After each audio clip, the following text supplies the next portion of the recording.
Hello. I'm going to go over more things. Obviously, I work very non-linearly and repeat and everything like that. So, yesterday I started talking about this AI business, which has everything to do, of course, with this AE symbol. Uh-oh. The AE symbol, right? Which I picked up from Claire Elise Boucher because of my affiliation for Miss Anthropocene, right? So I got into this I was explaining at one point, not because I was following the recording artist. I saw, you know about the this thing. I wonder if it has features. Think about this in the context, right, where this person, I've been saying Miss Boucher. I've been thinking Miss is too gendered, right? That's so off-brand for me. So I'm going back to something that I have already established on. I don't want to give me a new tab. Something that I have done before, which is to say Minister B. Then I was saying Minister B, but then I was saying, why should I say B? Because that's just basically their, what would you say, their father? I don't want to gender their father, right? But I mean, one of their parents, they received that name by convention, basically. So I've known I guess I could also, Grimes goes by C, and then there's also something by speed of light. LOL. Encouraged by the co-parent, the alleged co-parent. Interesting photograph here as well. We have easy to pick up parents romantic. Right. Removing and later re-adding anti-imperialist. Interesting. Let's see. I'm trying to add all these things together. I'm realizing I forgot to share the screen too. But what am I trying to share? Dear.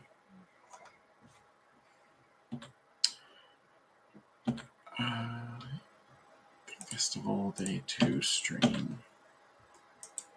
Let's see here. I'm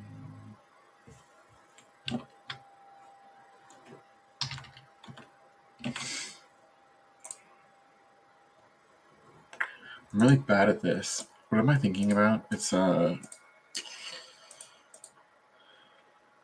great.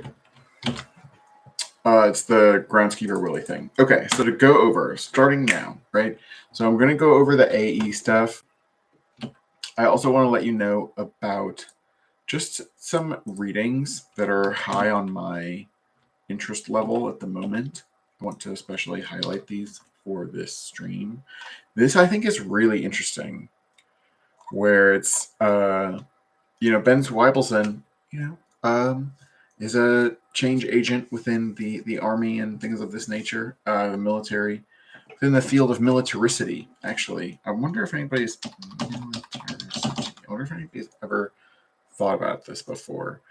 Oh, I mean, it's just going to find military city, but we really just want militaricity because this is in the. It's me. I'm already the top exam. Yeah. See, I'm sorry. Search engine optimization. It's just like, well, I mean, militaricity I have on lockdown. Once there's only of 7 responses, I'm the top 2. It's pretty good. Anyway, so within the field of militaricity, right, Ben Zweibelson has published many things. I wonder if it'll still come up. Understand the military design movement, right? Ooh, also, I have another link that comes up in terms of if you're searching for, especially if you type badly, right, then my thing from archive.org will come up.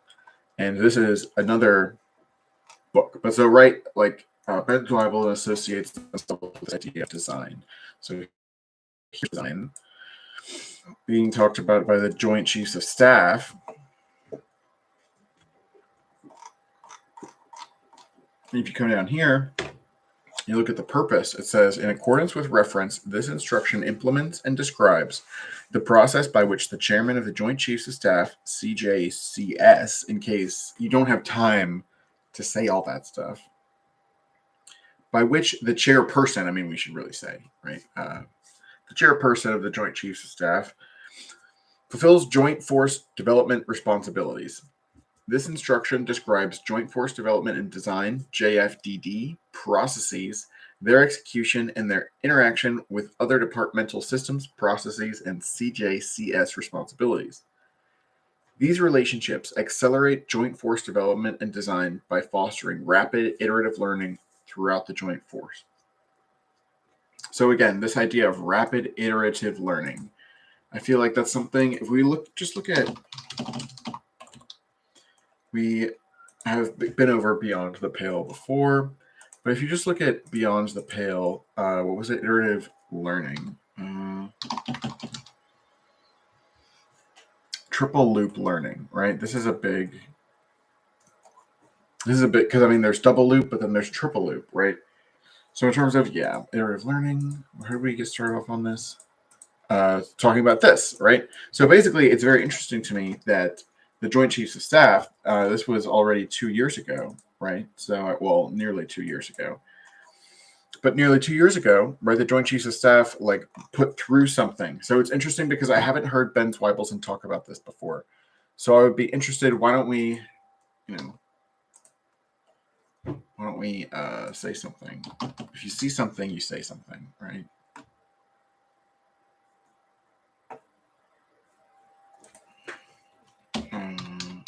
I mean, I say so many things. I'm just so glad this person hasn't blocked me yet.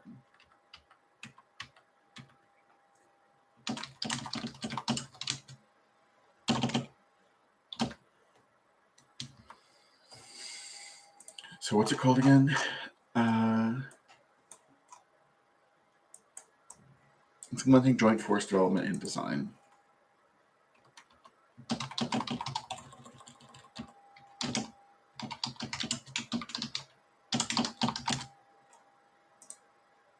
Oh, geez, I missed it. Joint Force Development and Design.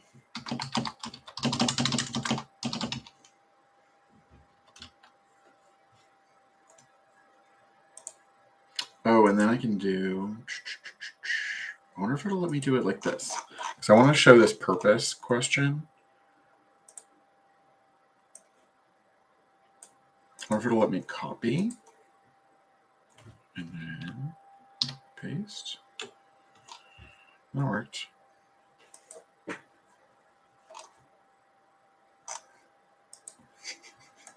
We'll see. I don't know. I just kept shit posting and it just kept working, right? I guess that person also mentions Rick and Morty, but we're already way off base. But anyway, so that's an interesting thing that's going on. Then we're also keeping an eye on Hegel, of course. I received the tip to read The Phenomenology of Spirit, so we'll be doing that together.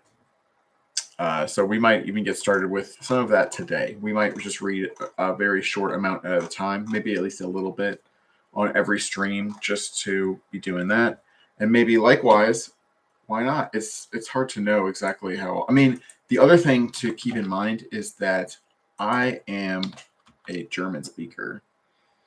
So we are also here with the German original. Because, as you know, Georg Wilhelm Friedrich Hegel wrote in German.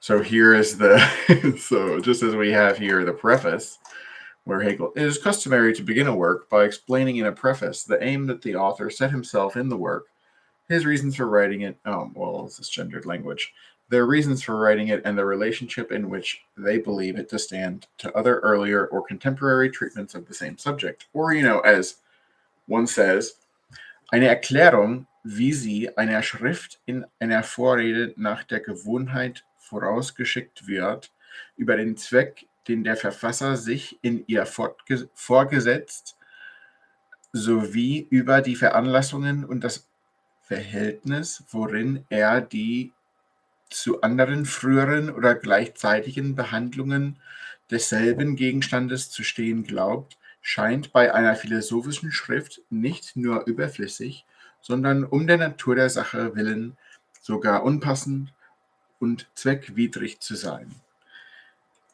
Denn wie und was von Philosophie in einer Vorrede zu sagen schicklich wäre, etwa eine historische Angabe der Tendenz und des Standpunkts, des allgemeinen Inhalts und der Resultate, eine Verbindung von hin und her sprechenden Behauptungen und Versicherungen über das Wahre, kann nicht für die Art und Weise gelten, in der die philosophische Wahrheit darzustellen sei. I mean, that's just, that's just how it's just simplicity, right? Of course. I mean, it's a shame that it's so hard to understand. I mean, I'm just kidding. But so I'm not sure what to do with that. That's just an interesting aspect. There's another part where Hegel talks in particular about this thing called the absolute religion. I'm interested in this. There's also this thing called the absolute idea. And I'm thinking that the absolute idea would basically, it's what I'm aiming at with this term experimental unit, basically, or just with anything, really. It's sort of like everything is everything. So whatever label you're talking about, but I sort of concentrate like in terms of the title of like what the heck it is that I'm doing, right? My conceit is that I'm telling you about, right, experimental unit, and I'm also telling you about this AI business, because the calendar system is now AI. That's what I've changed, or like that's how I labeled the years. So like instead of AD, we have this AE symbol, but it's called AI, right? And it's not, for me, it's not just because it's like, oh my God, artificial intelligence. Like it's not just like being super bowled over by technology. Certainly, I'm very optimistic about technology. This is actually something which we need to get into presently, because this is so exciting to me.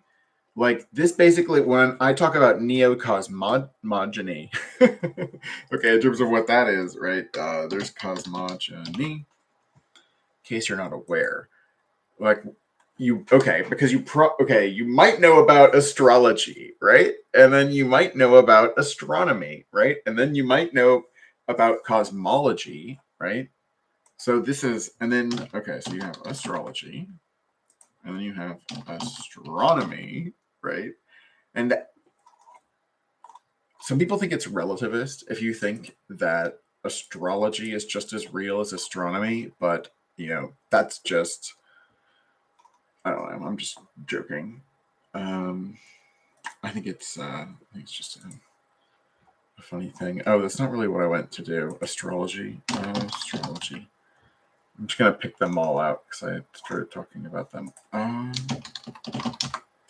Wikipedia, BB.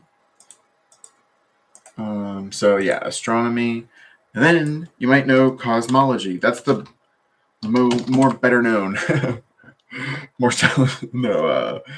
What is it? Rocky should have freaking known better. I don't know if you know that part from Pulp Fiction. Any other Pulp Fiction acolytes? Oh, let's toast to QT. We have a quick trip. It's a pretty dope. Anyway, whatever. But also, I always think of Quentin Tarantino, but also QT also stands in for with QT Pi, right? So QT 3.14. So that just is relevant sometimes when 3.14 comes up for whatever reason. I mean, also just the idea of pi and the circle and the universal constants and the transcendent numbers and the irrationality and so on and so forth. But anyway, so you might know about astrology, you might know about astronomy, you might know about cosmology, but did you know about cosmogony too? That's what I want to know. So it's basically the origin of the cosmos. So it's sort of related to the cosmology, right? I mean, dealing with the nature of the universe. So specifically, okay, all those times you're thinking about the nature of the universe. It's like everything. Like I've thought about this idea before of like all-ology. I hope this is still showing the right. Let's see if it's showing the right. Is it showing the right thing? Please. Please be showing the right screen. Okay, this is awesome. So yeah, list of sciences ologies. I don't know, all the ologies and suffixes. Oh, interesting. List of words with the suffix ology. I mean, sure. That's not what I mean. But anyway, it's just like you're thinking about everything, like the nature of the universe, the nature of the universe, nature of the universe. Anyway, so cosmology and cosmogony, because you can talk about, right, like a neo-religion, right? And again, like this is the kind of shit where it's like we're getting in trouble. Like I'm not saying we're getting in trouble, like it's like we're in danger, right? But then that's also where you have to think about Holderlin, right? Which famously cited by Heidegger, I want to say, but it's like something of this nature. I wonder what poem it's in, because this might be auf Deutsch, and then I can freaking read you the original by Holderlin. But of course, basic freaking Goodreads is not going to be able to tell us. Oh, does that mean it's this? Patmos? Patmos Holderlin German.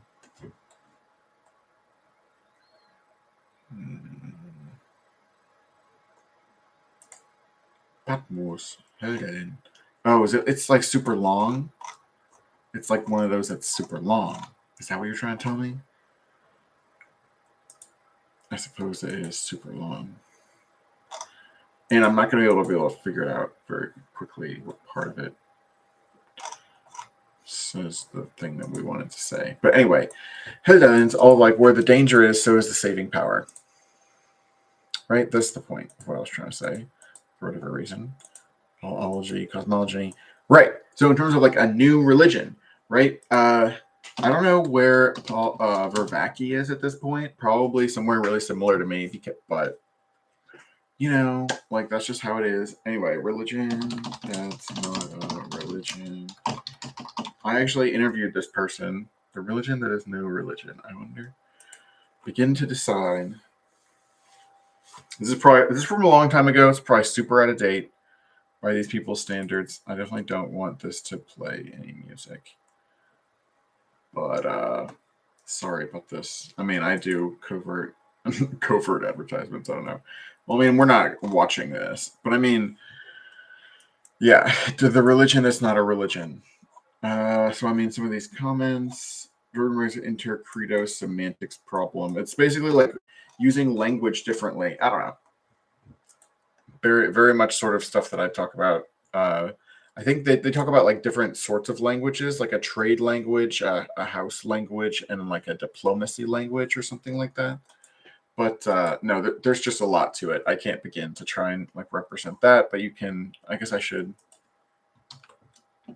That's something to go into. I'm trying to like compile a document while I'm doing this, but I'm not sure where it is that is, you know. I guess it's over here. All right. Yeah, sometimes I do a random British accent. Or, I mean, I don't know what British accent is, but. And I also have another idea of trying and close tabs while I'm saving them. And then my browser won't crash. What do you think? Pale. So yeah, triple loop learning. So what is it that we want to do? I also, I don't know, going through Hegel, but overall, we're in the AI festival. So to go over this again, it's probably necessary to sort of like underline. So like AE is associated with. So we have, again, I feel like it's sort of getting repetitious. Pronounce AE name. Like basically this part of this article, it stands for A stands for spelling of AI, but actually there's a quote where it says even more. Oh, here we go. Love and or artificial intelligence. An elven spelling of AI I thought was really interesting. because it brings up this concept of elves with artificial intelligence, which reminds me of machines, which reminds me of machine elves. So in terms of like what this brings up in terms of associations for me is, psychedelia. Also the fact that, this is also associated with Norse mythology, because this freaking something like this. Yeah. So this is where this term, this like symbol AE comes from. Has everything to do with development in Anglo-Saxon runes. But it's really interesting, like the runes that it's related to, they have a lot to do with how people would communicate very basically about the deities within German paganism, I guess we can say. And there's a lot to it. I'm not qualified, even though I guess I'm of Germanic descent. I'm not exactly sure all the different ethnic vicissitudes and stuff like this. But like some of the Germanic deities, you'll certainly be aware, like Thor, for example, is in dang Marvel Cinematic Universe. Although I'll also draw your attention to the fact, something which is similar to what I'm trying to talk about in terms of like a grand style, I thought was this movie's this movie Eternals. I think Eternals is underrated. That's my supposition, right? Like, I mean, I'm not saying like, yeah, the movie, it just has certain elements that are very notable. Like, how can we put this? Like, in particular, like, I mean, as a Pink Floyd fan, Pink Floyd was something that came up in the previous. I had a link to Two Suns in the Sunset, because Pink Floyd's talking there about the Holocaust to come, right? And so, in the context of having to deal with things like Nazism, like, oh, I just got a notification right while I was looking. Oh God, this is going to be embarrassing. Is it? What was it? Oh no. Oh, the Orbit Records. Great. I forget what I was looking at. But the Machine Elves, right? So it's also Machine Elves, psychedelia. In the Eternals, like, first of all, like, are they in Hiroshima or something? Like, I think they might do something with atomic bombs in that movie. And there's also a part, I think, where they're in like what is now Mexico City, in what it was under the Inca, I want to say. I guess we could like just check out the movie.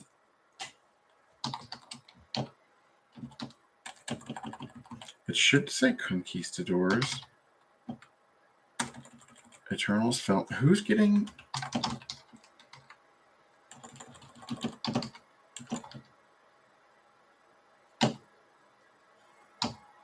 I don't understand who the soldiers are, because it's basically like soldiers conquering South America or Central America or something. Sorry, it's hard for me to figure out why it wouldn't be like in the plot that way. But let me put Tiamat to sleep. I don't know. It's unfortunate.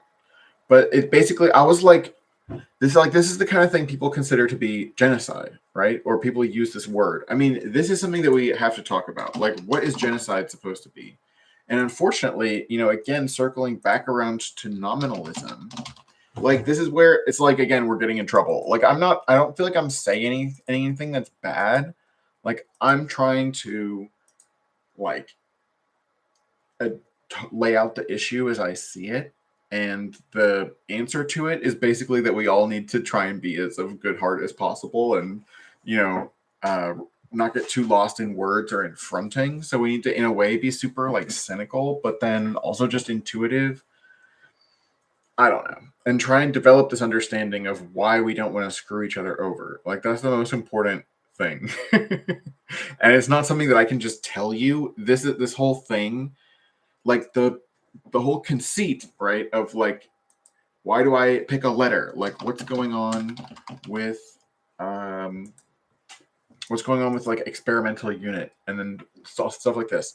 It's just that it's trying to develop like a plot line, a story arc.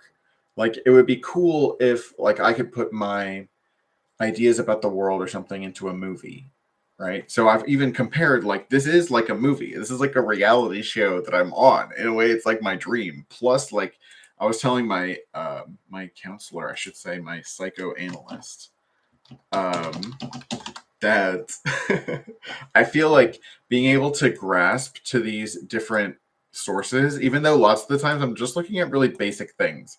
But the point for me is that I'm like pulling together different things and presenting to them to you, and loosely crafting a story about each jump.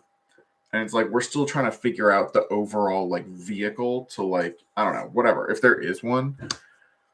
But I forget where I was going. But that's kind of the point. But the whole idea of like why think about oh, I don't know if I can, maybe I wonder if it's on here. Oh gosh. It's not over there. So we'll go over there. I made a spreadsheet of like 50 things. I wonder if it's here.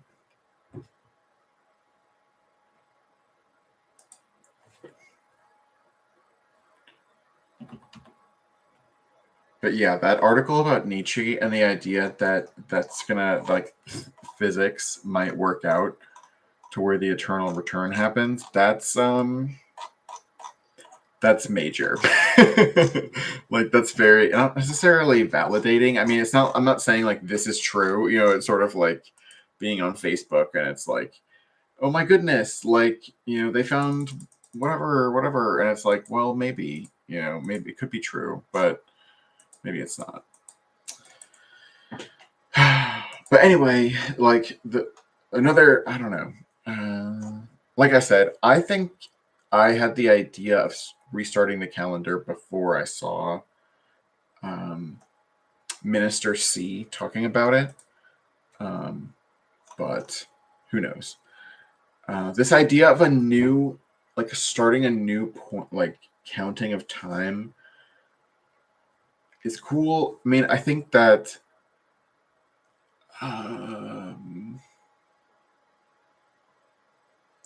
what to say? Uh, the current way that we track time is, in a way, it's arbitrary, it's culturally specific. Like, you could even say that, you know, the ascendancy of the Gregorian calendar, and this calendar based off of tracking, of course, Jesus Christ. I don't know if we need to open up the Wikipedia page for Jesus Christ, but we're talking about him all the time, right?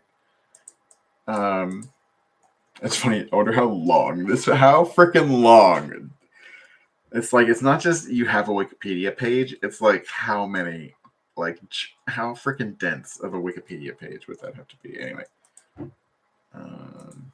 you know, we count from Jesus, but so not everybody recognizes Jesus. We've talked about this before with, I forget what it is, but it's, you know, it's like, I am the way, and it's like, here we go.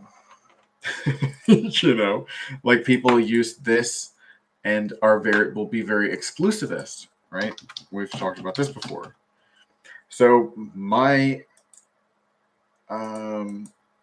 idea instead, or something like this, is that there's a way, I guess, in which everybody can be right. There's this thing called trivialism, which is considered the opposite of nihilism. So people would probably also consider it nihilistic. But it's the idea that all statements are true instead of the idea that all statements are false. I mean, in a way, it works out to be the same thing, and it's still provocative. You know, it's not supposed to go without saying. But I think this is very interesting. Direct violation of Aristotle's law of non-contradiction. Oops. I mean, that's important. I think it's important to do. In philosophy, trivialism is considered by some to be the complete opposite of skepticism. It's so funny, though, because I think that they go so well together. I guess there's the consistent logics may use the law of non-triviality to abstain from trivialism. In logical practices, oh, that's funny. The law of non-triviality. I don't know. I don't know about all that. I feel like all this talking is giving my mouth like a lot of exercise. Anyway, the Eternals movie does a pretty good job, but I mean, Eternals is obviously like a Marvel movie. That's like you could still make a cool movie. I mean, they have Barbie and everything, but if you really want to, get the mystical, get the kumbaya freaking vibes flowing, but not in a hokey way, but in this like super, wrap around, like putting the mask on, like you are now the one, and the golden rule. Like the golden rule is not a joke, basically. So that's interesting again, because obviously that's associated with Judaism. Although I think people have been freaking out. In case you're not aware, like people have been freaking. Like what I mean is the golden rule is very popular. Like I don't need to tell you this probably, but like many people have said similar things. Is this like what it's talking about? But basically, you should treat other people the way you would want to be treated.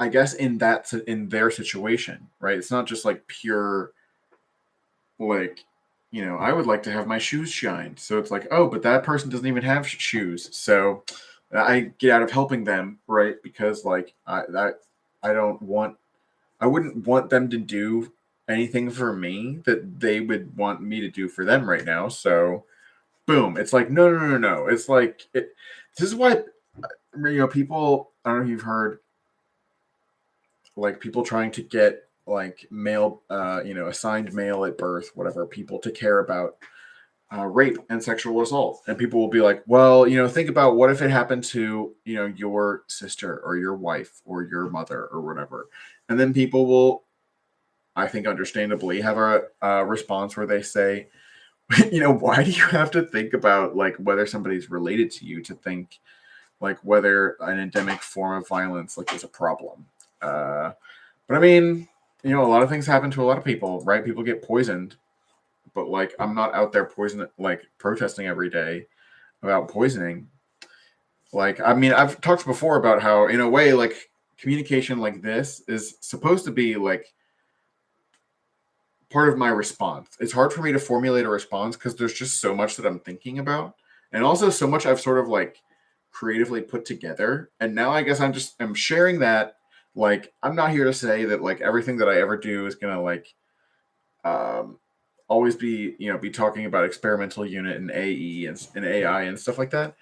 But I think just a funny thing. I think it does relate to this idea of Hegelianism, the Hegelian e-girls and Ben Zweibelson. So I'm sort of like trying to associate myself with these things, but not too randomly. Like I'm not just like harping on those things and like I don't trying to tail them too closely. I'm just trying to present to you my grappling with the shit that I go through or whatever, my own branding on it. Because like for example, like people will be concerned about Ben Zweibelson. Oh god, this is just so impossible. And so they'll be like, it sucks that he's using that philosophy for basically militaristic purposes. And so that's why part of the way that I present myself with experimental unit, or with this I guess it should have something to do with AE as well, right? I think it does. Like that. Basically, this fighting each other, this Hobbesian trap, this sort of exclusivism, and just trying to protect an in-group and let an out-group die. Like I think that model is quickly leading to a place where it's a threat to everyone, regardless of how insulated you are.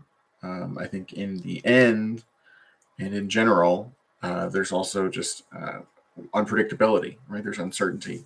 So I think what's safest, right, is to try and like basically de-escalate.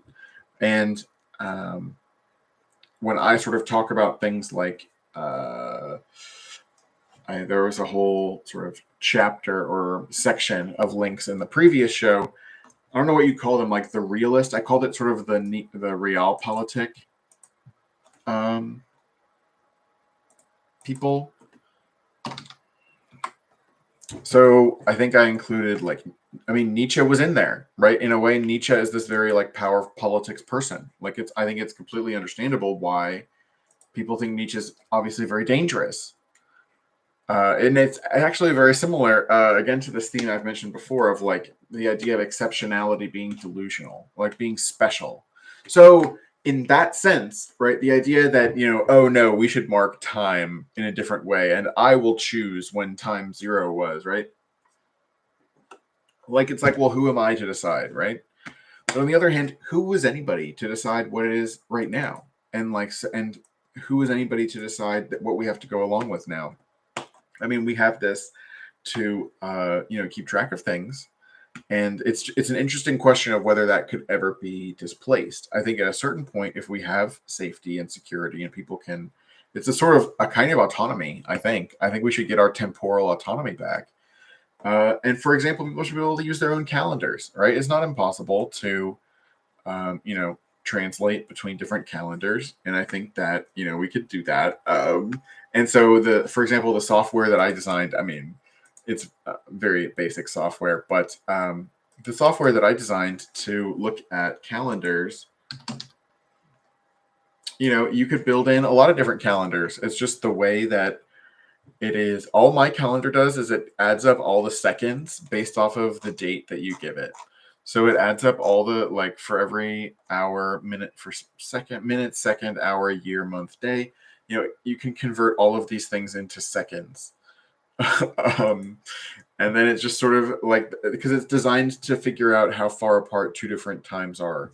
So you just sort of like measure out how many seconds. Like you put in the time in between, and it converts that into seconds, and then it adds that to the overall date and time that you started with in seconds, and then you have a process of converting it back. I think that might be where I still have some work to do, but it also converts between Gregorian and a calendar that I invented.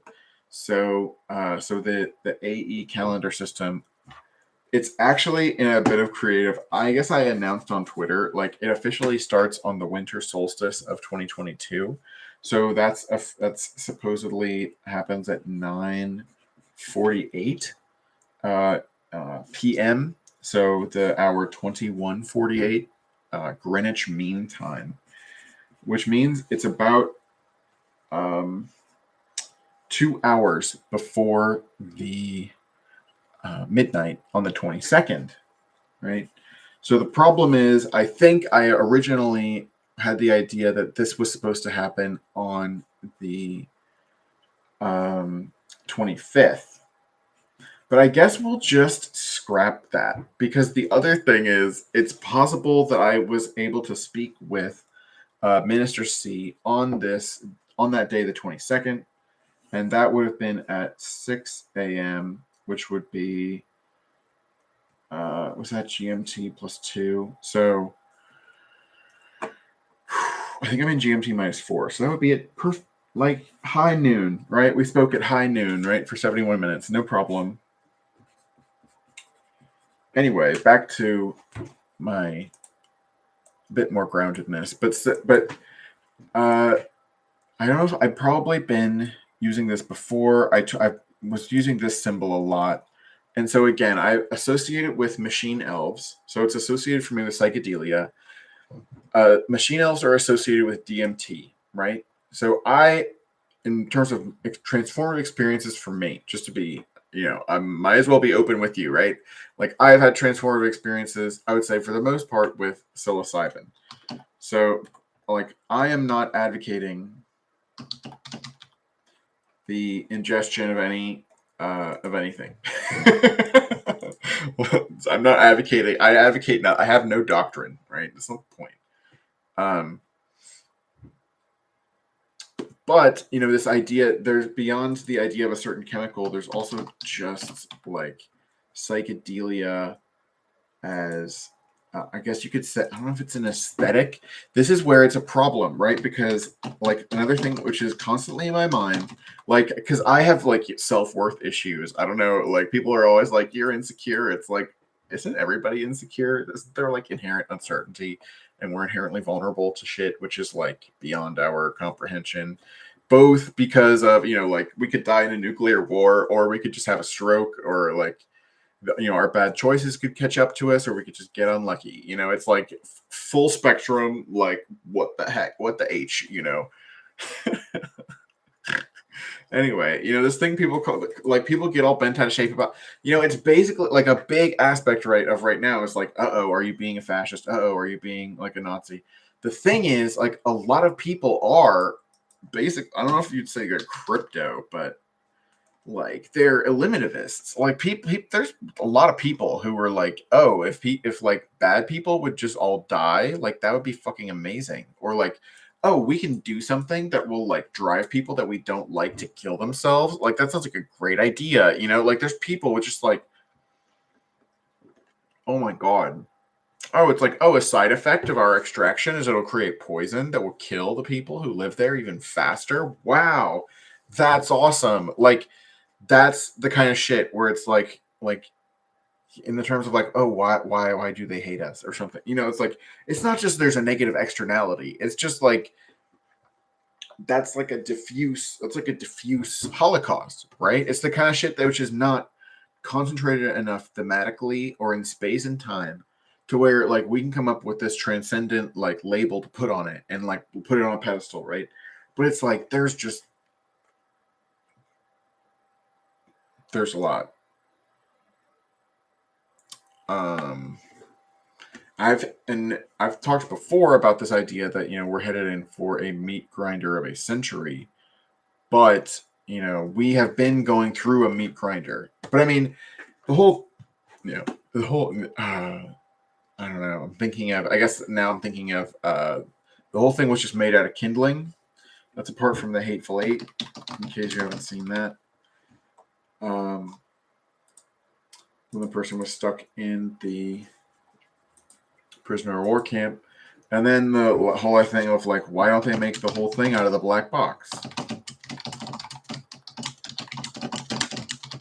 Like, if the black box can't be destroyed, why can't you just make the whole plane out of the? It's probably too heavy. It's probably the answer. I'm not sure. Anyway, like it's understandable to me why people are focusing on Nazism, fascism, just authoritarian. Like people want to label this authoritarianism because it's like the idea basically is that if there's people with bad intent, like if people who are gonna hurt people, well, according to what my definition of hurting people, like that's an important thing. I don't know if there's like a philosophy of this, but in terms of like what is helping and what is hurting, that's a big aspect of what we disagree about, right? In terms of like with a child, right? Like how, like, should you be really open to how a child thinks about itself, or should you impose a certain self-awareness on a child, right? And how do you do that, right? So again the difference between like parental rights and values, which values, versus like parenting style. How are you going to? It's like we all agree our children should have grit, right? And they should be what? They should be committed to American values. I mean, what do they say in the State Department? You want to have like, I don't know if they say patriotic, but good citizens or something. Anyway, like just the way that we by default will privilege or like center, right, a certain group of people. It's almost like we don't care what happens to anybody else. Especially this happens because, right, we're in an emergency situation. So if you think about, right, like Titanic, right, so this is a disaster situation, and it also brings me to briefly. I need to mention that. So I got spun into my creative process. I mean, not into my creative process. I can, yeah. I guess there's even more to say, but there's another album that I appreciated even a few years before, or I want to say, or a couple of years before. It's called Titanic Rising. I found out about this one later as well. I also was not following Wise Blood, who is this person, and their name is based off of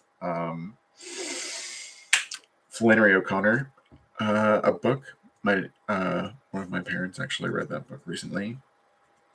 Anyway, but so the Titanic is like a disaster. But even then, in the Titanic, you can be selfish and basically cause other people to die, right? Because it's like, who's going to be able to get on the frickin' lifeboat, right? And when's the lifeboat going to launch? And if the lifeboat launches later on, maybe there's less of a chance that it will survive. But the more people you get on it, the more people you save. So the people who are already on the lifeboat are like, let's get the frick down, right? Because we are trying to get into the water and away from this sinking boat. How about that? But then other people are on the boat and they are still on the Titanic, right? And they're like, wait. So if all the lifeboats go away, then like we're all gonna like fucking die. Like, what the fuck where are we gonna go? Right? It's just water for like what are you gonna do? So, people would be like jumping onto the lifeboat and stuff like that. And people would be like, stop it, stop it, stop. Anyway, people have competing interests or whatever. And like people will, like the thing where in the Titanic movie, right? It's like everybody's going to die. And then they like lock the gate, right? And maybe that's didn't actually happen. Or like imagine there's like a tsunami, right? And you're evacuating. And I don't know, somebody's a very heavy sleeper and you decide not to wake them up and then they die, right? And you like consciously choose like not to wake them. You know what I mean? What I'm trying to say is like we make life and death choices about people.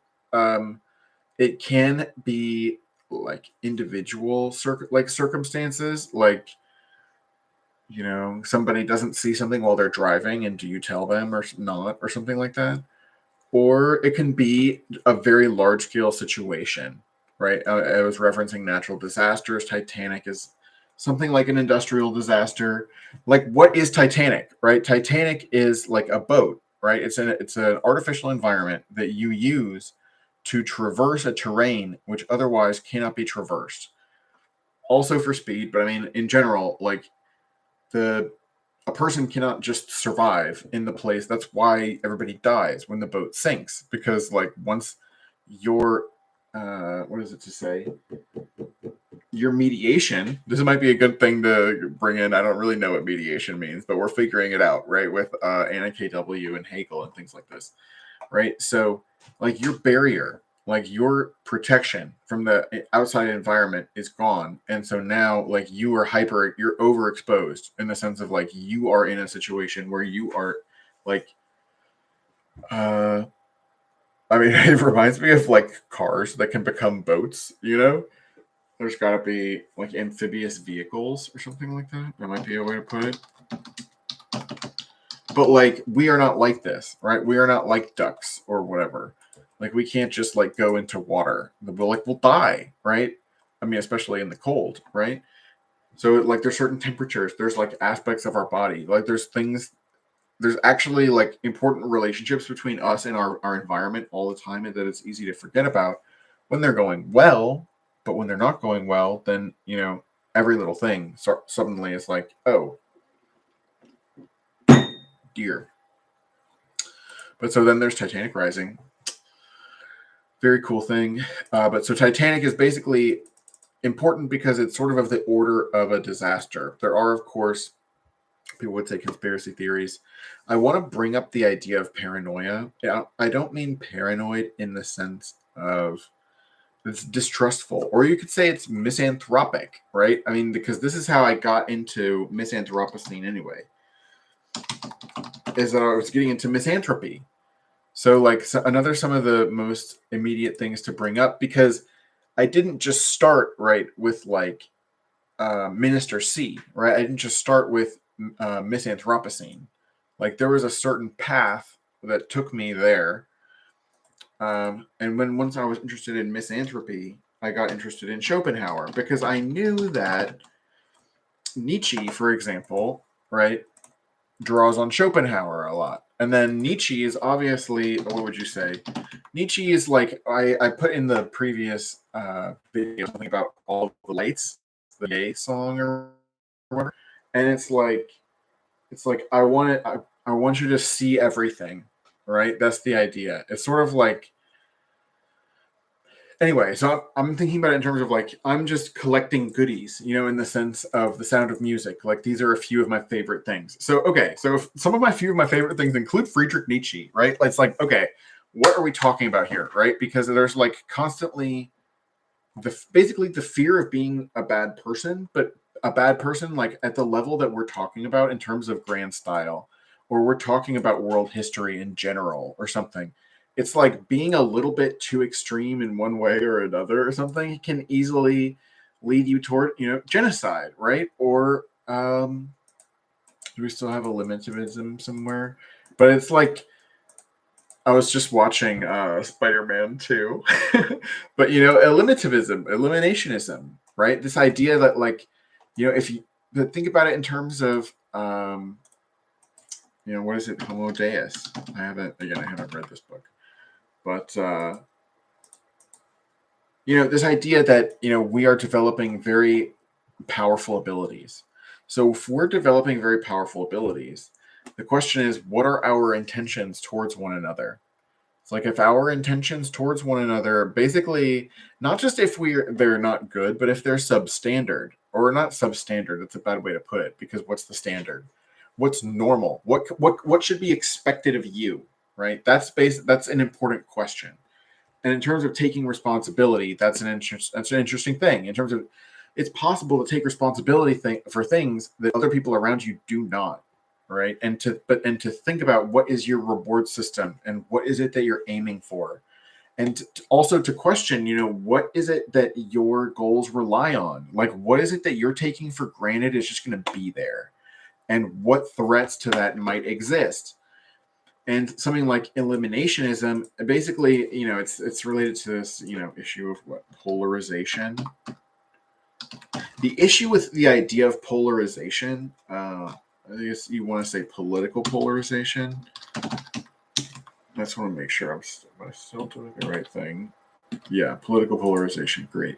The problem with the idea of political polarization is, I guess, that it's based on the idea of poles, which means like that there's, for example, lots of times people mean like left and right.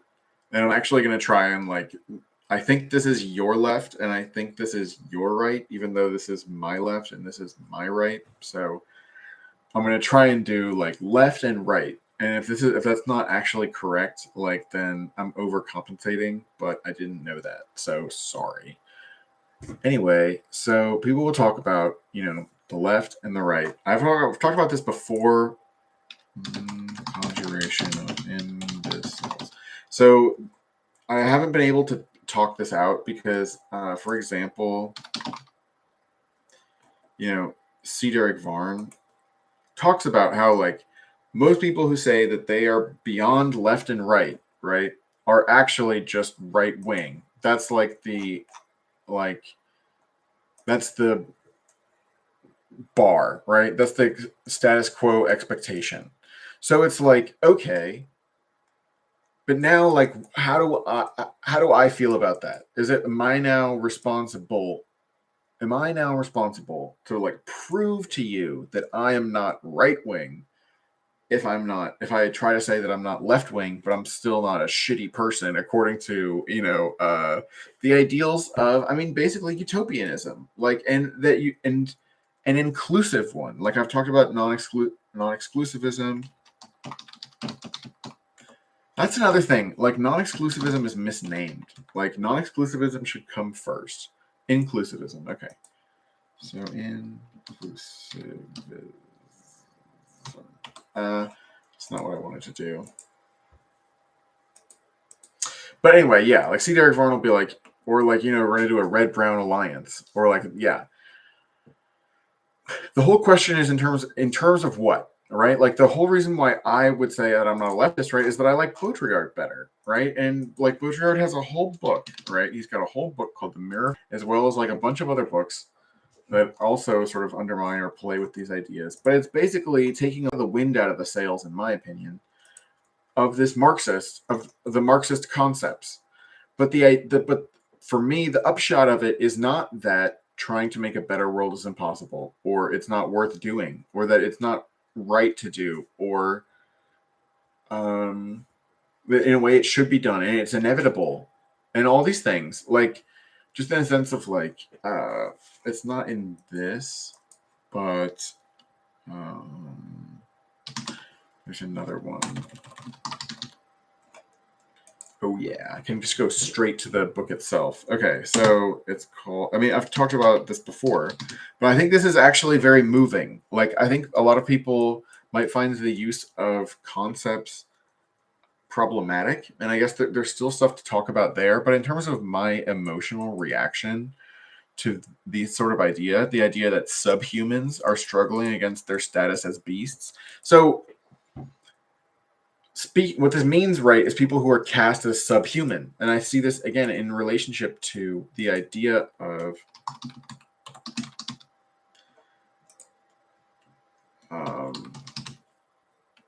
oh, this isn't the right one.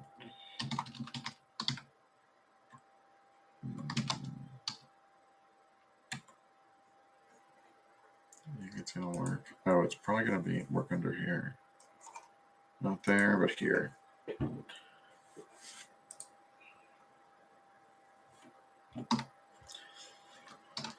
Yeah. So I'm just mean within Afro-pessimism in general, right? The idea that, oh, we're all human, right? Like, let's share a common humanity.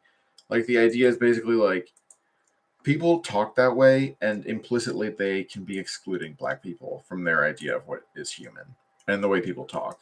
And this also comes up with, the Israeli-Palestine conflict, with the idea that Palestinians are animals. Like, there are quotes where that's the effect. Like casting people. Right. So then this is ringing true for me, right? Subhumans. So it's like, I don't know. But then it's interesting again for me because, like, not just is because I'm white or white assigned American or assigned American at birth. See, that's the kind of Freudian slip I fucking like. I resent being gendered. I resent being gendered America gender. I am not America gender. I am. Anyway, whatever. What do we have? Assigned men at birth. I was trying to refer to or something. I'm not sure. This idea of subhumans. But basically, I think that we can all read ourselves as being cast below. There's a sort of tragedy where, in a way, we don't understand that other people are also not able to treat themselves correctly. So we understand that other people are treating us badly. And we can also develop stories, of course, about like why we treat others badly because we have been badly treated ourselves. And in a way, like that is true. And that's why the sort of Nash equilibrium or whatever is that we all die or something. Like that's why it goes to like the battle royale. I think I mentioned that on this stream. I'm not sure. But it leads to a place where why don't like we literally all, I know it was last time, but like nobody will ever be able to trust each other because it'll just turn out that would be the idea, right? That it would just be part of human nature, right? That we're distrustful. Of course, I wouldn't say human, and I probably wouldn't say nature either. But there's different ways of putting it, right? There's also structural realism. Okay, so this is actually an interesting way to put it. So there's neo-realism, also another word for structural realism. So when I talk about the realpolitik people, I think this is very much in conversation with this neo-realism. It's basically like the world is a dog-eat-dog world, and so like brutal things are going to happen. And so in the article that I had done before, I wanted to show. Yeah, I've been getting some more some good reads. I hope you're enjoying. Yeah, so I brought up, like we have basically the realpolitik section, which is like also not really in order. But people like Richard Wagner, right? I mean, it's a little bit okay. So I mean, what am I? Where's my neo-realism? Can you believe that I can't keep anything in order? Isn't it so strange, right? And you would think I've gone too far. Neo-realism. Okay. So yeah, in neo-realism, right? It's basically okay. So why is it neo-realism, right? Because there's also because there's also classical realism. So classical realism includes people like Thomas Hobbes. So Thomas Hobbes is considered a liberal, as far as I'm concerned, or as far as I know. I mean, none of these categorizations really mean that much, especially because people are also always talking, liberalism is sliding into fascism and all these things. And if you think about, European colonialism, if you want to look at it this way, constitutes basically a war on the rest of the world that goes on for hundreds of years. And it's not even a war so much as it's like a slaughter. And like what does genocide mean? It's like, yeah, you kill people, it's extraction, it's mass enslavement of millions or billions of people. It's like, wow. And then just like building up and just enjoying and also being very smug about it, like this deserved to happen. I mean, it is like, it's funny, like people will talk about revisionist powers. I guess revisionism in general is a connotatively laden term, because like within Marxism or whatever, it's like to be revisionist, it's almost like within a religion, it's like you're a reformer, like you have changed the ways since they were passed down to us, right? You're changing Marx, right? The same way a Salaf person would be like, we're supposed to do Islam the way the companions did, and like this is what I believe that means. So it's like you can't innovate, right? There's a lot of freaking, I think it might be this innovation in religious matters. It means innovation, novelty, heretical doctrine, heresy. Dang. But so, despite its common use, the term is not found in the Quran. See, maybe some people think the Quran's a living document. Who knows? But anyway, I was just trying to show you like this list of people. Like this is basically when you would say, I mean, yeah, there's probably a lot more people that you could put on this. I mean, for example, like Max Stirner could also be on this. Maybe we can. Oh, I guess we'll. I mainly bring up Max Stirner because of the union of egoists. I guess we should talk about that.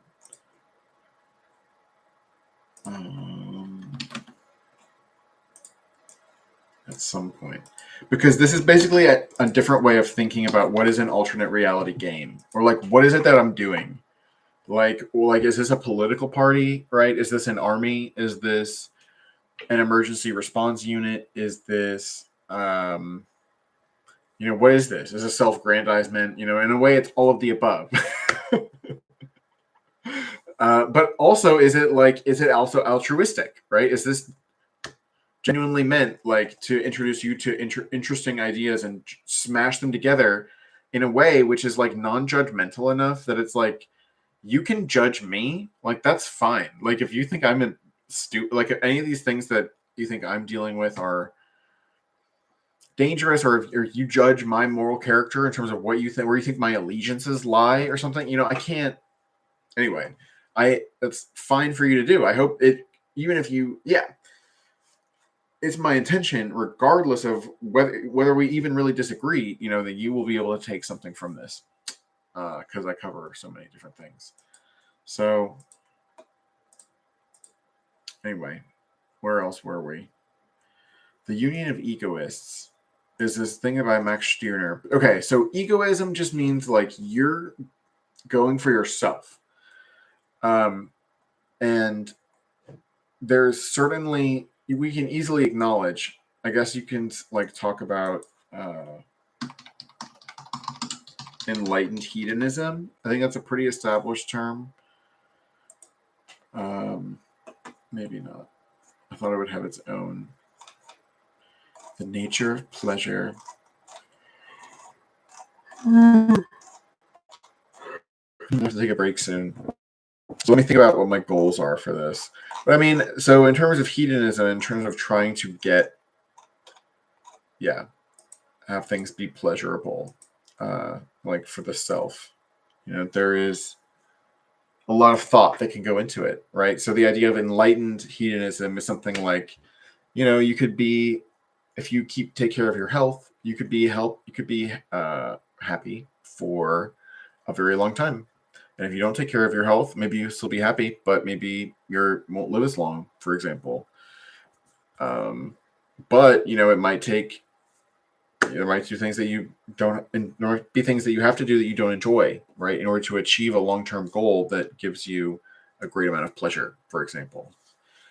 But so in that same way, like if you're an egoist, if you're just like, even if you're just selfish and you're actually mean, right? Even if you're just trying to hurt other people for your own gain or something, in a way you've got to be disciplined. It's like you want to rob the bank, but it's like you can't stay up all night the night before you rob the bank or whatever. It's like your diet's not good enough. You can't run away from the police or like whatever. You can't overpower or whatever. Let's even the horrible thing that you want to do or like thing that would be better left undone. Please do not. Please think about. I don't know if I've discussed it on stream too much, but this is where greater jihad comes in terms of I do pansyncretism. I like to draw from everything and try and not it's expressly what I'm doing is not the idea of like I'm picking the good parts and I'm leaving what I don't like. I'm acknowledging that when I flow through everything, like there's so much to things. I mean, I will never understand, and like many things, like I haven't come close. Maybe I shouldn't say I should never. Like I really anticipate that maybe we do live an immortal life, and I think the eternal lesson of that is exactly about how things go together. This is where I can.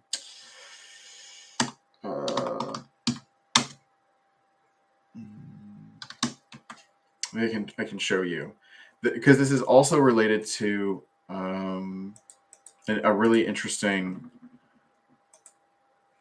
example from this.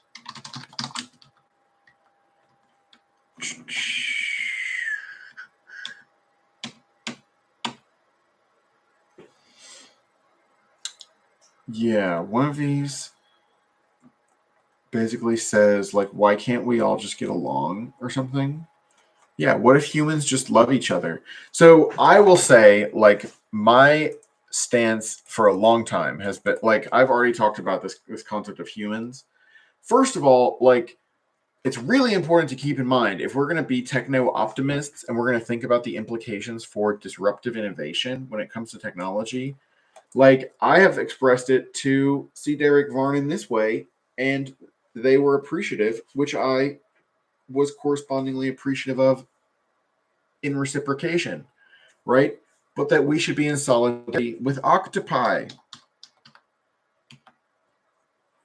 right? Octopi. Isn't that how you say it? Octopuses? Oh dear. I'm just trying to show you a picture of an octopus, right? Is that so much to ask? I just want sharks with laser beams on their freaking, right? Check it out. Like, you could probably develop technology, like, where you could communicate. Like, I'm not saying perfectly, but imagine getting anything. Again, flashback to this movie, The Whale, by Darren Aronofsky. There's this person who barely knows their daughter, right? They have one thing from them and they like read it all the time, or their child, right? And they read it all the time. And then it's like you're so desperate to know, right? It's not like I'm like, oh no, little octopus. It's like we can talk as equals, right? Like something like this octopus is smart enough and it has such a unique experience. Like, I don't know. But then also dolphins, right? Or chimpanzees or whatever. Like there's much more to fight for than just like one species. And then the other question again with Afro pessimism, basically the idea is that the concept of human is ethnocentric, right? That it's like there's a certain thing where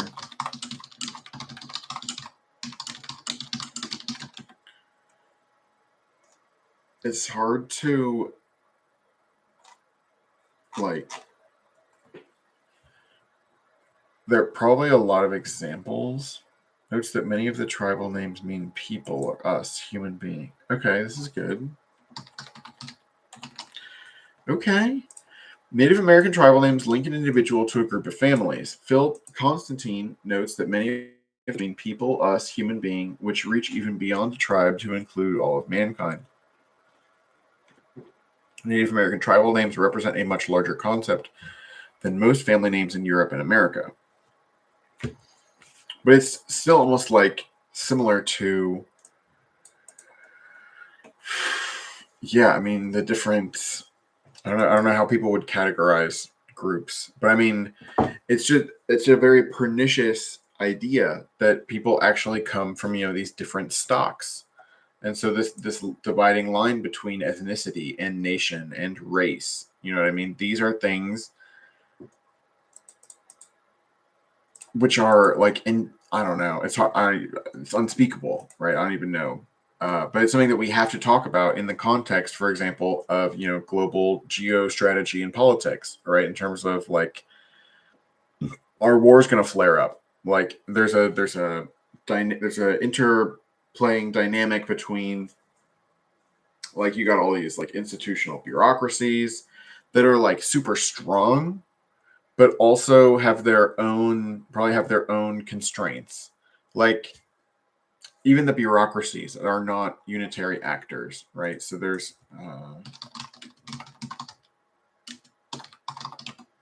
it's like social network theory. Is that a Wikipedia page? I don't know. Social network.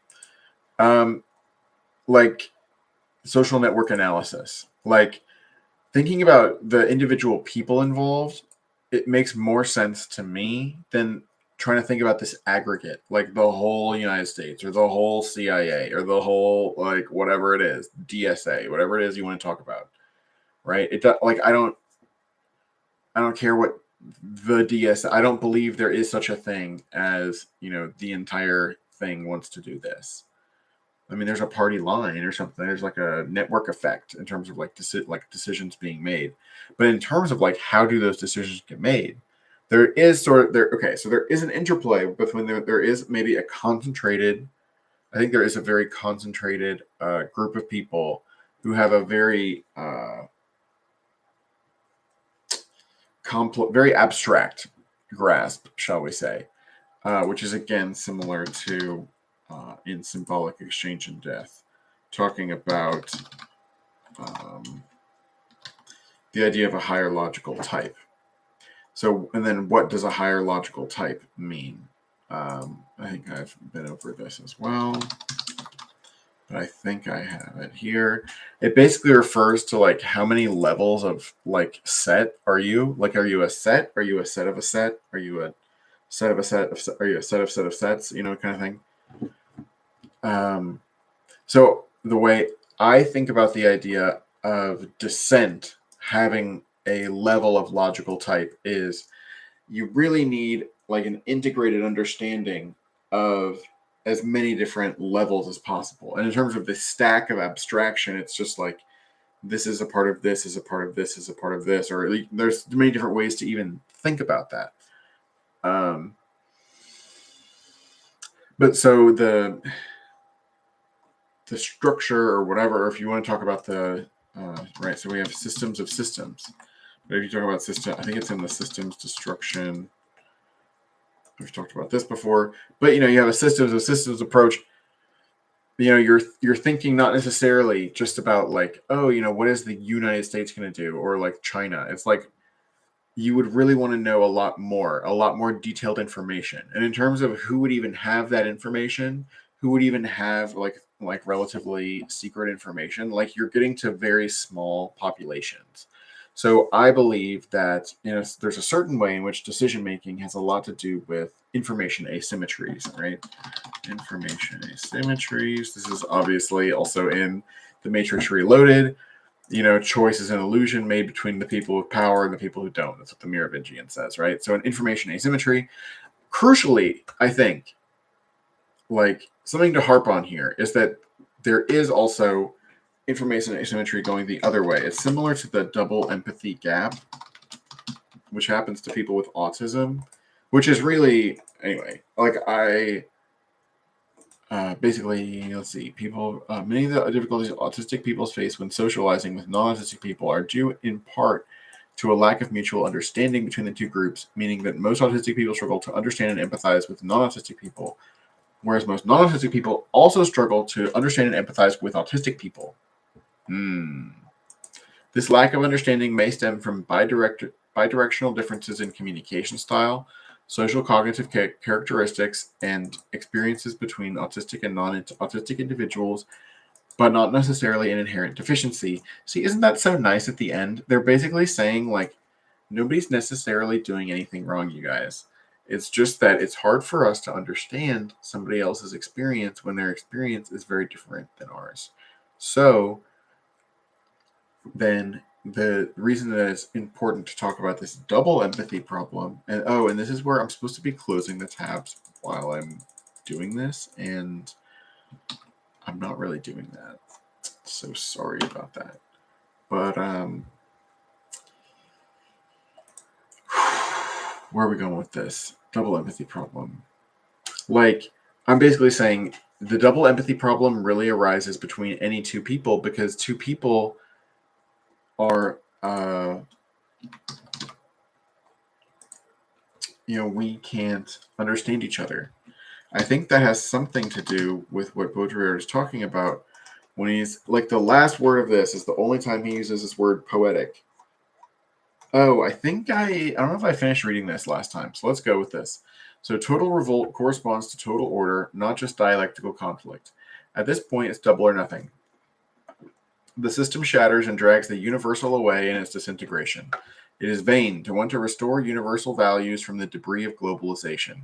The dream of rediscovered universality, but did it ever exist, that could even put a stop to global hegemony, the dream of a reinvention of politics and democracy, and, as for us, the dream of a Europe bearing an alternative model of civilization opposed to neoliberal hegemony. This dream is without hope. Once the mirror of universality is broken, which is like the mirror stage of our modernity, only fragments remain, scattered fragments. Globalization automatically entails in the same movement fragmentation and deepening discrimination, and our fate is for a universe that no longer has anything universal about it, fragmentary and fractal, but that no doubt leaves the field free for all singularities, the worst and the best, the most violent and the most poetic. Okay, so you want to know about the recent goings on in terms of my hermeneutic and interpretation of Baudrillard here. So what I'm thinking about is, at first I was thinking, we're categorizing the worst and the best, the violent and the most poetic, right? So it's like we're trying to avoid violence by doing poetry. In a way, that's what we're trying to do, right? Like if we can do non-kinetic, basically there are non-kinetic war things, right? This is a good, primer on that. But and that's again where this turns into what would you say, like culture, basically, because what you're saying is instead of doing an attack, instead of I forgot to mention I was talking about jihad.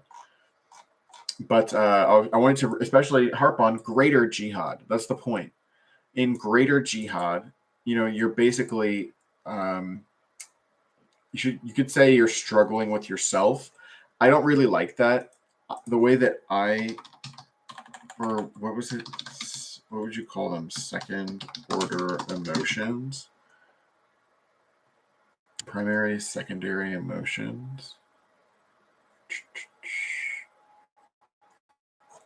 to more pain. Oh. See, these are described always negatively. I don't think that's right.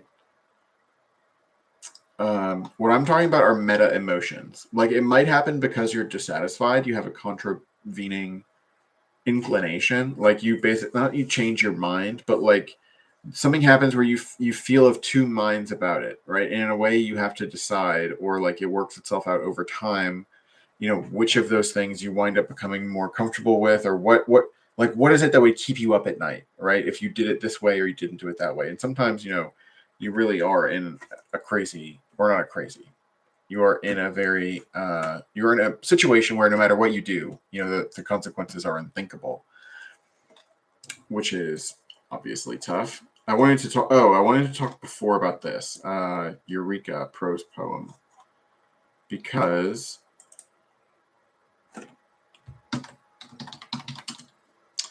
this basically I think this is like the 170 IQ level. That's not even that high, right? I didn't say like 1,000 IQ, but where Minister C, right, is talking about, what if humans just love each other, right? So, miss me, as I've said before, talking about humans. Like, I think that I care about more than just humans, and I don't care about people as humans. And I also like the way that I would frame it. Like, far be it from me to like tell anybody else what to do, right? Because Lord knows, like for if anybody wanted to like care about me, given like if they knew everything about me, right? Like that would take some understanding on their part, right? So, my heart goes out to everybody because I think it's easy to feel difficult to be appreciated, and that can always be reinforced by feedback that we get, regardless of the I don't know, what people might think. People might think that because of the situation that we're in, that oh, we feel like the world is made for us, or like things feel really good. But I think what anybody can struggle with the idea that there's a way in which nobody cares about you, right? Everybody just sees what you're supposed to represent, and like sometimes like being a good human, right? Being like, what am I supposed to be, good and rational, or in like, what is that? What does that mean? Like, at what point are you going to tell me that I'm being irrational? And maybe I just think you disagree with me, or I think you're trying to call me names. At what point are a lot of these categories and what are we putting in place? I guess like, and how are we being real? How are we being sincere about this issue? Right? That any categories that we come up with and try and say, like this or that is good or bad, like then, these sorts of terms can be misused. Um, and in a way, like they're always misused when we are too, we hold on to them too tightly. And it's actually pretty interesting because I think this is allegedly supposed to have something to do with dialectical thought. I don't know exactly, but it has something to do with like things are turning into their opposites. So like things are not static. Um, but again, there's also dialectical logic implies the development of broad. Okay, I guess because in classical logic, like things are static. Maybe like it's a statement that we're saying, whereas even the way we try to frame things when we're thinking dialectically is in conversation. I don't know. Maybe it's the meaning of what we're saying is iterating over time. It's the kind of thing like with a movie where if you watch it at a different point in your life, you'll pick up different aspects. Or you just watch it multiple times, like the fact that now it's sort of a meta watch. You're watching yourself watch the movie now that you have already watched it. I don't know.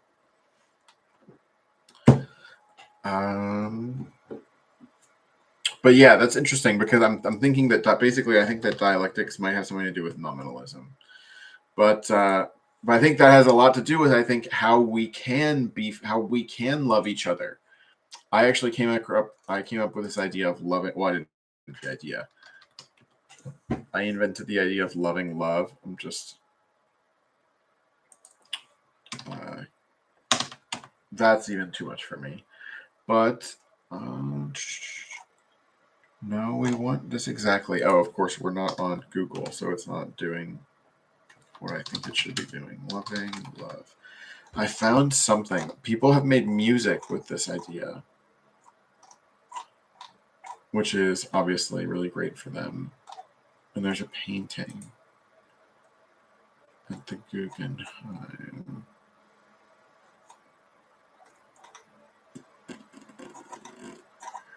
I thought there was like